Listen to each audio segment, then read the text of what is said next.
Episode 540, Overcome by Grief. The ghosts stood around, mourning in silence. Everyone was overpowered by grief, and Marie sang an ancient lament, her eyes shining with tears. The atmosphere was heavy and miserable, and there was no more taunting of the other side's martial artists. Hugo and Kenneth stood in place, shocked at how everything had worked out. As Hugo tried to work out what to do, Marie suddenly got hysterical and started to scream, "Kill Alex! Avenge Jacob!" It was a terrible idea. After all, everyone had seen how powerful Alex was. One of the ghosts was overcome with grief and not thinking clearly. So he advanced on Alex, brandishing his sword and determined to fight. "Do you want to join, Jacob?" Alex asked, his expression cold. His inner power welled up and he struck out, shoving the man away to land in a heap. The man didn't get back up. Then Alex hit out behind him, knocking over the ghosts approaching from behind. Both attackers flew back, groaning as they hit the ground. The other ghosts retreated, still feeling hostile, but aware they couldn't act so rashly. "Alex, stop that!" Hugo yelled, furious at Alex's display of power. "They're understandably upset, so try to have some compassion. There's no need to be so rough with them." Kenneth spotted the opportunity to fan the flames and called out, "Alex, don't you pay attention to Mr. Sheridan and the Martial Arts Association?" He shook his head. "Do you even know what the association does? It connects the various martial arts sects and ensures we all follow the same rules.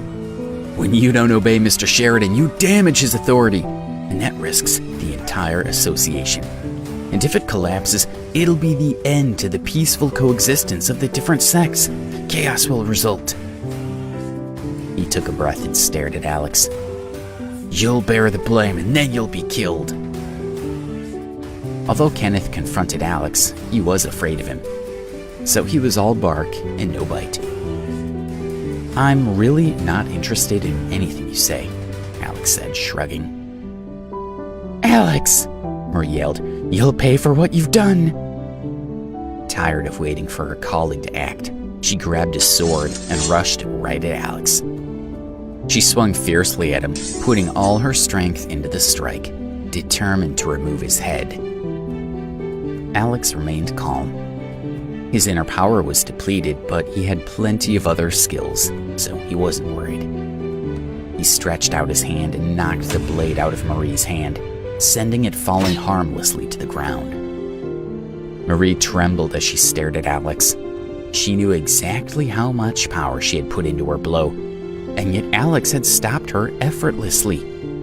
She simply hadn't been able to hold on to the sword, and even now her arms still tingled. "Marie!" called one of the ghosts.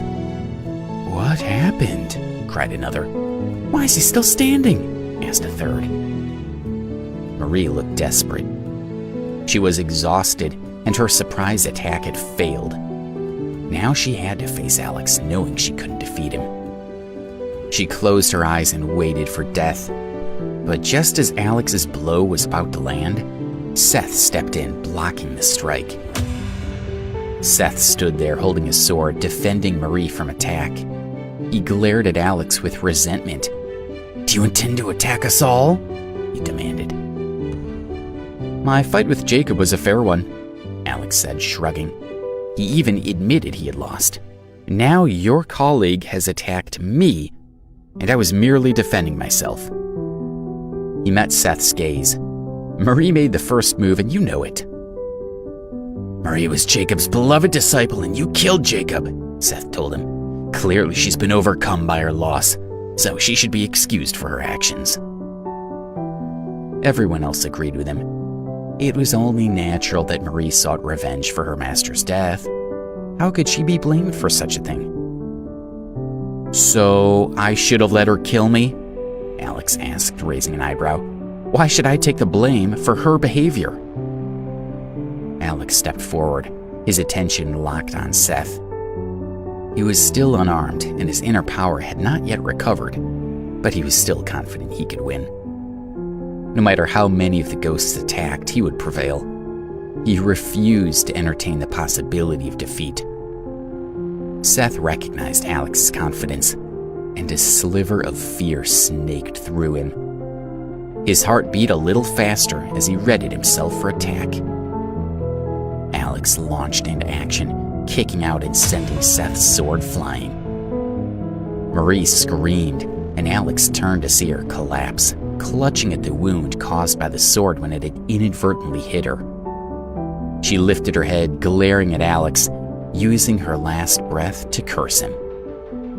Then she fell forward to lie on the ground, unmoving. The other ghosts turned pale as they looked at her. Seth yelled incoherently, stunned by how quickly Marie had died. For the first time, he felt incompetent and unable to act. Hugo began to panic. Things were getting out of control, and he had no idea how he could smooth this over with the ghosts. Alex, no matter how skilled you are at martial arts, and even if you can defeat entire armies, you won't succeed against me, Hugo thought. I have more than 20 years of experience, and you have no idea what I'm capable of.